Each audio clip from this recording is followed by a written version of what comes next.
Hello everyone. So this video lesson is the continuation of the pendulum demo that we were doing in the classroom. Miss B was holding the 8-pound bowling ball and she was letting it swing throughout the classroom. At this point of the pendulum lesson, this is the time where we ask for a student brave volunteer. And that student comes up and they take the place of Miss B. So they're actually standing right by the board, and we ask them to take that 8-pound bowling ball. And what you see now is a close-up view of that 8-pound bowling ball and the red net that is holding the bob and attaching it to the rest of the pendulum. So we ask them to lean all the way against the wall so that they have nowhere to run. And they take that bob and they put it right up against their nose. And we say to them, if you are a brave volunteer, you will let go of that bob and let it swing away from you and swing back towards you. And if you're brave, you will not move. You will not run away in fear. So unfortunately, we're not in school to do that. The majority of the students, they do tend to duck or they run away because they're scared. But there are a few brave volunteers that do not move. So I'd like to show this video of what happened to them because they stayed there. This is a point of view from the camera. So what you're seeing is the point of view if you were the brave volunteer.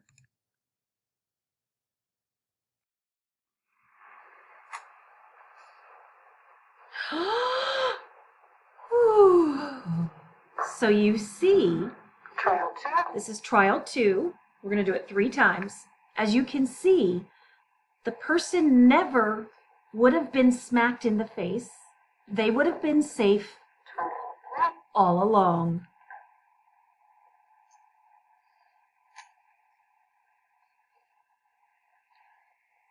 So what you can see is that the pendulum never ever swings as high as it started. So I guess the next step would be, well, where does the energy go if you noticed that the swing is getting lower? Each consecutive swing gets a little bit lower and lower, slower and slower. Where did that energy go? So one of the things that we asked the student is, what did you feel? What did you feel when the pendulum was coming towards you, when the bob of the pendulum was coming towards you? And the student said, I felt afraid. And then we said, well, how did you physically feel? Like if you were using your senses, touch, smell, taste, hear. And that's when they thought about it and they said, well, I felt a breeze. I felt air blow in my face when the pendulum or the bob came really close to me. And I also heard like a little bit of a swishing sound. And that was important information that we're going to look at in a little bit to basically answer the question, where did the energy go? So now I'd like you to open up your CAMI worksheet to the Pendulum Demo worksheet. It looks familiar. Go to number 5. We just addressed number 5. Now is the time in the demo where we ask for a brave volunteer. Watch the video and observe the behavior of the pendulum from the volunteer's point of view. Describe what happened and why. So basically on the return swing, the bob does not hit the camera, or if it was a live person, it would not have hit the person in the nose or in the face. And that's because the bob's return swing does not get as high as its original release height. And this is because the pendulum actually loses energy during its first period or during its first swing. Therefore, if it loses energy, it cannot get as high as it started. And what we're going to do is look and see, where did that energy go? So we're going to look at one more video. So we're going to go back to the older video where Miss B is holding the bob above her head at a release height of 191 centimeters. Remember, Soyson is on the other side, and she is holding a piece of paper that is at 191 centimeters. Watch carefully. And you can see as I freeze frame, you can see that the 191 centimeter mark is right here. The bob does not get as high as it originally started. Again, that is physical evidence to prove that the pendulum system is losing energy even on the very first swing. So our question is, where does the energy of the pendulum system go? That energy cannot be destroyed. So we have to account for that lost energy. We have to track it. We have to trace it to see where it goes. So what we're going to do now is we're going to watch the pendulum swing from a release height of 191 centimeters. And we're going to watch it for a while in silence. And I might talk during it. And we're going to look at what's happening to the behavior of the pendulum and therefore try to decide what's happening to its energy. 3, 2, 1.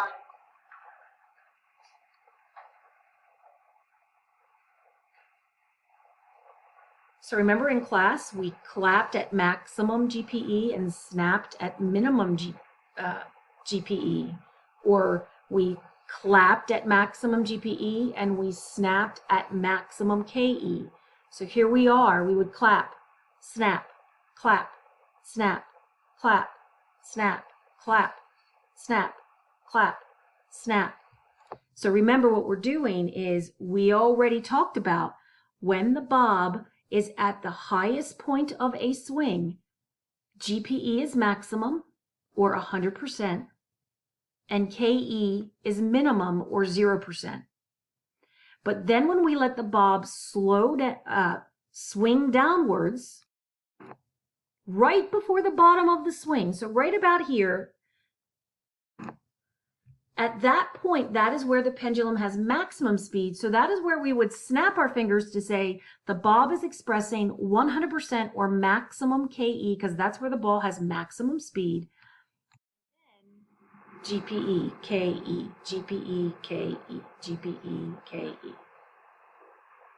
Now notice each swing is getting slower and slower, lower and lower.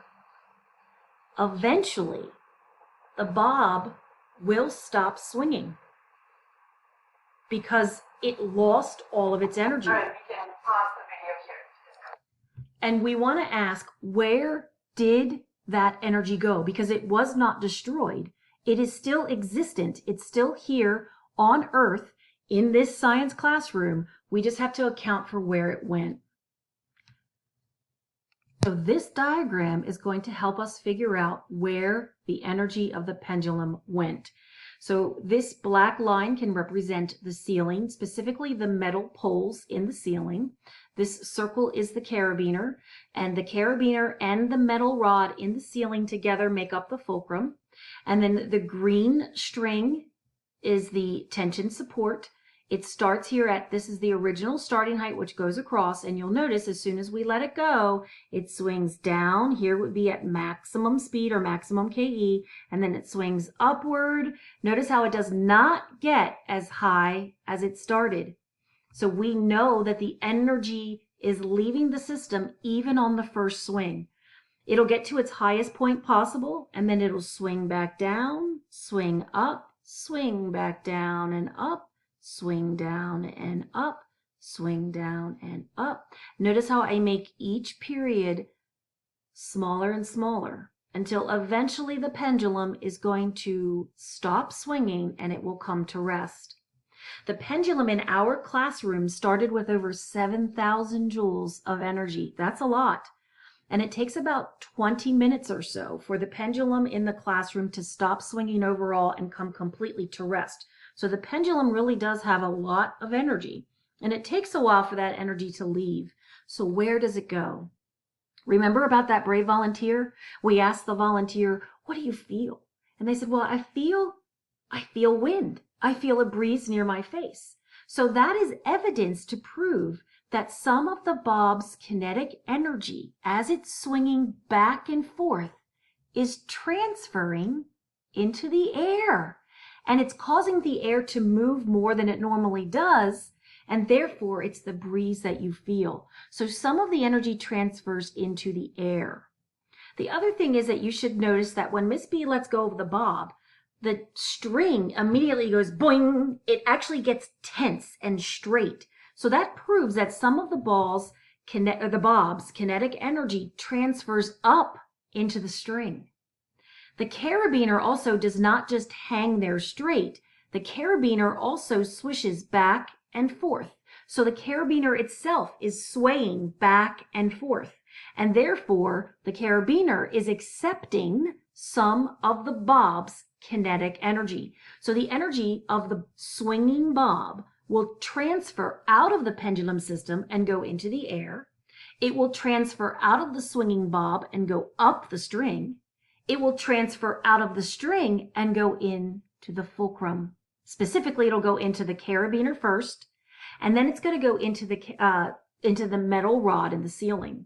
So another thing that we do during this experiment is we ask for a student to climb up on a ladder while the pendulum is swinging, and we ask them to put their finger right on the metal rod, and we ask them to share what they're feeling. And they said that they can feel vibrations. They can feel the metal rod in the ceiling shake or vibrate. Ladies and gentlemen, shaking and vibrating is movement. Movement or energy of motion is kinetic energy. So that's evidence to prove that some of the bob's kinetic energy down here transferred out of the bob into the string and into the fulcrum, as well as into the metal rod of the ceiling. We also asked the student, do you feel anything else? And they said that the metal rod right by the fulcrum, right where the fulcrum is rubbing and grinding against the metal rod, the rod felt a little bit hotter. There was actually heat being introduced. So what that means is that the kinetic energy of the swaying, rocking pendulum is transforming into a little bit of heat. The students also said, I hear squeaking. So again, there is some transformation. The kinetic energy of the swinging, rocking pendulum is transforming right here in the fulcrum from kinetic energy into a little bit of heat, and it's also transforming into a little bit of sound energy. Okay? Now don't forget that a lot of the energy is still remaining inside the pendulum system, because the pendulum is still swinging for a good 20 minutes. But it does not just express, that energy is not expressed as just one type of energy. That energy is transforming, or it's converting, or it's flipping back and forth between GPE, KE, GPE, KE, GPE, KE, GPE, KE. So now we're ready to go back to the Pendulum Demo worksheet on Kami and look at number 6. It says, observe the pendulum as it swings back and forth for a couple of periods, right? We watched it for a while. So what types of energy does the pendulum have while it's rocking or swinging back and forth? And that's GPE and KE. We prove that by clapping at maximum GPE and snapping at minimum KE. This pendulum is switching back and forth between GPE and KE.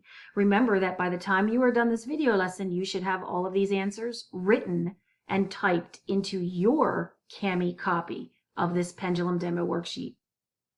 What term describes that energy behavior? Remember, if the pendulum is switching back and forth, if the pendulum is changing from GPE to KE, if the pendulum is converting between GPE and KE, that is called energy transformation. And then is the motion of each swing the same as the previous swing? No, each swing gets slower and slower, and eventually the pendulum will stop swinging. When the bob does come to rest, the question is, where does that energy go? And that is what we discussed in the diagram earlier in this video lesson. The energy did not get destroyed. It just went to different places, or the energy expressed itself in a different form. So maybe we cannot see it with our eyes, but it's still there. So how would you write down all of the examples that we talked about in the diagram a couple of seconds ago? So we said that the energy leaves the bob and it transfers into the air. This is why you would feel a breeze if you're standing right next to a swinging pendulum. So again, we use a solid arrow to represent energy transfer, where the bob or pendulum's moving, swinging kinetic energy transfers out of the bob, out of the pendulum, and goes into the air. And that's what the transfer or the solid arrow represents. We also said that the energy of the swinging bob will leave the bob and go up into the string, and that the energy will leave the string and go up into the fulcrum. And that was an accident. We should cross out number 4 because those are usually the 3 examples of energy transfer. In all of these examples, it's the same type of energy. It's moving energy, leaving the bob, going somewhere else. Moving energy, leaving the bob, going somewhere else. Moving energy, leaving the bob, going somewhere else. So then now we can say, well, what about the energy that it stays within the pendulum system, but it just looks different or it appears different? We might not be able to see it, but we can feel it. We might not be able to see that movement energy, but we can hear it, right? So we said that some of the bob's energy will go up into the fulcrum. I'm sorry. Some of the bob's energy stays within the bob, stays within the pendulum system, and it just switches back and forth between GPE and KE. So what we need to do is we need to use a double-headed arrow to show that it's going back and forth. Now, why are we using a dashed arrow instead of a solid arrow? And that is because there's a difference. A dashed arrow is a symbol for energy transformation, and a solid arrow is the symbol for energy transfer. You can use whatever colors you want. Notice how we're using black solid arrows up in number 7 for energy transfer, and we are using dashed arrows to represent energy transformation. This particular energy transformation is a double-headed arrow. So it has 2 arrowheads on both sides to show that the bob's energy is transforming back and forth between GPE and KE. So what I'm going to do now is, we also said, if we go back to our diagram, we said that some of that moving energy, as it transfers out of the bob up into the string, out of the string up into the fulcrum or the carabiner, it causes the carabiner to swish back and forth. As that happens, it's rubbing and grinding against the metal rod, and that's creating some heat. So some of that movement energy, some of that KE of the rocking, swaying fulcrum is being transformed into heat. And then we also hear squeaking as that carabiner is rubbing and grinding against the metal. So the heat is thermal energy, and the sound energy is what we hear. Those are 2 different forms of energy that remained in the pendulum system, but is expressing itself as a different type of energy now.